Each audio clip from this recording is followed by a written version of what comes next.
Venom 3 is the long-awaited sequel to one of the most successful superhero franchises of recent years. The premiere is scheduled for 2024. The main star of the new part is still Tom Hardy. Today I will tell you everything that is known about the plot of the film. Ahead of you are Anti-Venom, Toxin, Garfield's Spider, the most powerful antagonist performed by Chiwetel Ejiofor, and a bunch of symbiotic slime.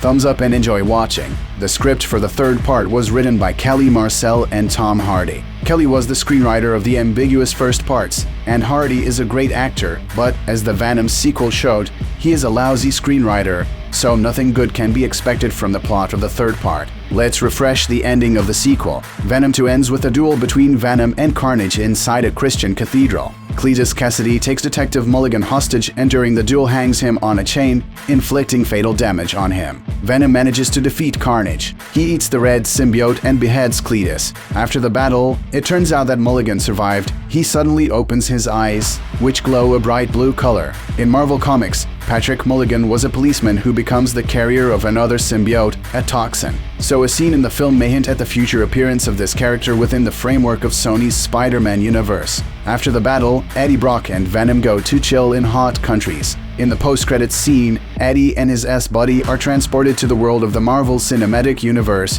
where Brock sees J. Jonah Jameson's report that Peter Parker is Spider-Man. The continuation of this scene was shown in the post-credits scene No Way Home. Eddie Brock is sitting at a bar somewhere in Hawaii, having a heart-to-heart conversation with the bartender. Suddenly, the hero is pulled back into his native reality, but a small fragment of Venom remains in the world of Spider-Man, Thor, Captain America, and other Avengers. These scenes open up interesting possibilities for both Marvel Studios and Sony Pictures. Having a multiverse allows studios to freely use each other's characters and worlds. So, the symbiote gives hope for the appearance of a new interpretation of the character in Marvel films. Conversely, rumors are increasingly emerging about the participation of one or another version of Spider-Man in Venom films. Fans are building theories that Andrew Garfield may return to the role of Peter Parker in the new parts of Venom. The theories are confirmed by some insiders. Daniel Richman reported that the third part of the symbiote explores the multiverse and that Spider-Man will appear in it. Which one is not specified. It's for the best, let there be at least some intrigue.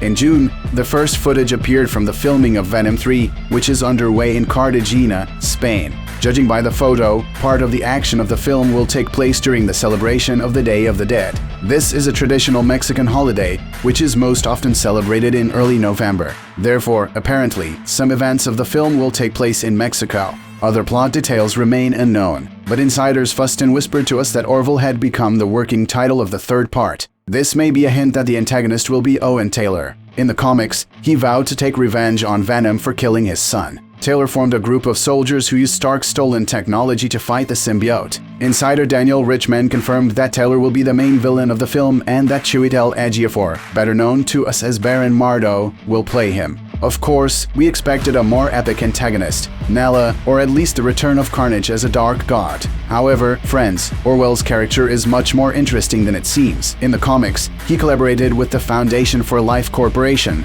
which conducted illegal experiments on symbiotes. They forced Venom to give birth to 5 offspring. Each of them had unique abilities and colors. The yellow-red symbiote with killer antennae is called the Scream. The golden-black symbiote with razor-sharp claws is called Feige. A green symbiote with whip-sharp tentacles named Lasher. A bulky blue symbiote known to us from the first part of the District. The purple symbiote was given the creepy nickname Agony. Along with other symbiotes, she went through a brutal path, jumping from host to host. In the film, Orwell can use the scientific and financial resources of the Life Foundation to create a squad of 5 symbiotes who will start hunting for their Black Dead. In this case, Venom will need the help of a Toxin. In addition, Orwell and the Foundation scientists can create a female version of Anti-venom, which is known in comics as Silence. Silence is a mixture of the symbiote of Scream and Anti-venom. Just like Anti-venom, it has a healing ability. It can cure any deadly disease, as well as rid a person of the influence of a symbiote or other parasite. Silence is the most dangerous opponent for any symbiote. Juno Temple, who officially joined the third part, can play her in the film, but it is still unknown who exactly she will play. Orwell can also raise the topic of the consequences of the symbiote's stay on our sinful Earth. In the first films, Venom left behind corpses and destruction, so the government will take measures to study the Black threat and find weapons against it. Orwell can enlist the support of not only corporations, but also the state machine. There is a very charismatic politician in the comics, Senator Peter Crane.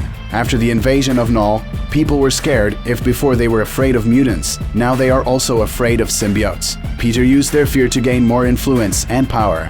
He opposed mutants, symbiotes, and other aliens. He did not hesitate to incite hatred and fear of mutants and aliens, promised to either finish them off or expel them from the planet. And why not? Peter was even going to deport Thor and Hyperion. Admittedly, his political strategy was effective. He had many supporters, both inside the United States and around the world. He was supported by many large corporations and politicians. If a public incident involving Venom happens in the film, then Orwell will receive unlimited powers from the government to eliminate the alien. Experiments on humans and mutants will lead to the creation of weapons capable of defeating Venom. In my opinion, this weapon will be Silence and a squad of symbiotes. I wonder what role the multiverse will play in the film. Most likely, the authors will develop the idea of a hive mind. The symbiotes created by Orwell will be mentally connected to each other, and most likely, this will be their key weakness, which will allow Venom to take control of them or simply finish them off. Write in the comments what you think about the possible plot of the film.